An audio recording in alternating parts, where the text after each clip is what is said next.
Here's how you help a client identify his core beliefs. One of the most important techniques that we use is what we call the downward arrow technique. This is what you'll say to your client. If your automatic thought were true, what would that mean? And especially, what would that mean about you? Asking those questions helps uncover what the core belief about the self is. But there are some other techniques too that you can use. One is, as clients express their automatic thoughts, you're going to be listening for the themes that you hear. After you've heard a certain number of thoughts, you'll hear some consistent themes, and those themes generally are reflective of what the core belief is. So, for example, you saw the videotape of Rachel, and you heard Rachel over and over again say things such as, well, I don't know if I would be good enough at photography. I don't know if I can get myself up and motivated to get to school on time. I don't know if I can get myself to do the homework for school that I need to do. Can you hear that theme of helplessness in her thoughts? And you'll be looking for certain themes. Helplessness, unlovability, and worthlessness particularly. Now, here's something that's really tricky. It's when a client expresses a core belief as an automatic thought. You have to listen to hear whether the thought seems to be situation specific. So for example, I'm incompetent because I can't figure out which camera to talk into. Or whether the person has a general belief of incompetence.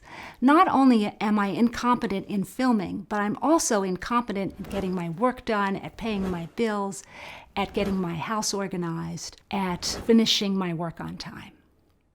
Here's how you identify clients' coping strategies. For one thing, you ask yourself, how has the client coped with these core beliefs all her life? What kind of behavioral strategies has she developed to get along in life?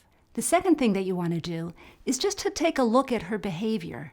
What are some consistent patterns of behavior that you see that are dysfunctional, at least at times? I'd like to give you an example from Rachel. So you'll remember that Rachel used a lot of avoidance. She avoided the school cafeteria.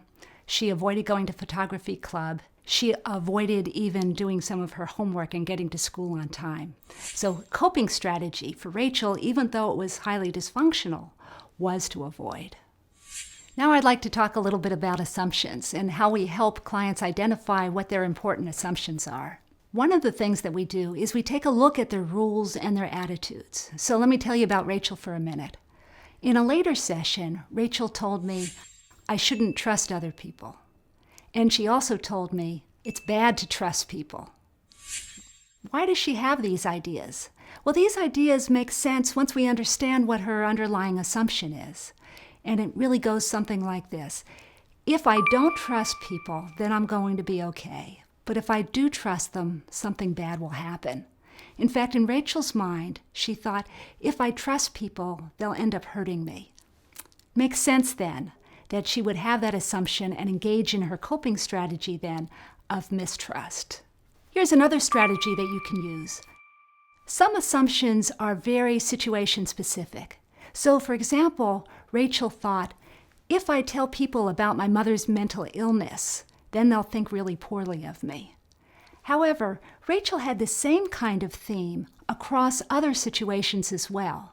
She thought, if I talk to the girl who sits next to me in class, she probably won't want to talk to me. And she had the idea, if I walk into the lunchroom, no one will want to sit with me.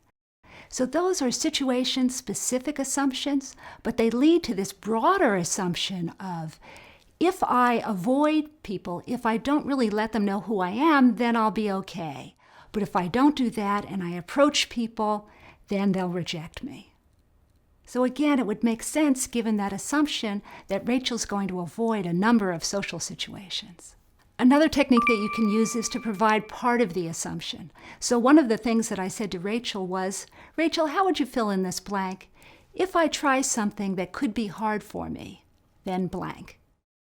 And Rachel was able to fill out that assumption. If I try something hard, then maybe I won't do very well at it. You can also just gently inquire about an assumption. You can hypothesize. So one of the things I said to Rachel was, Rachel, it seems to me that you have some idea about opening yourself up to criticism from other people. Do you think that that could be true? Do you think that could have something to do with the reason that you avoid photography club, that you avoid going into the lunchroom?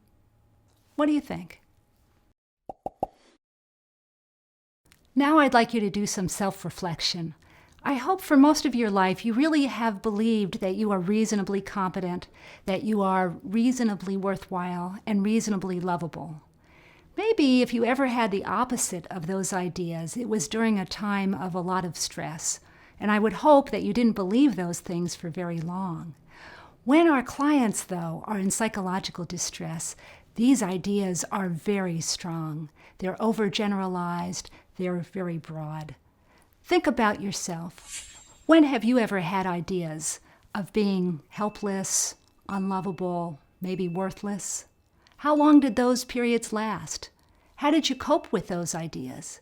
Did you engage in any unhelpful coping strategies? What were some of the assumptions you were making? Think about it and post your answers on the forum.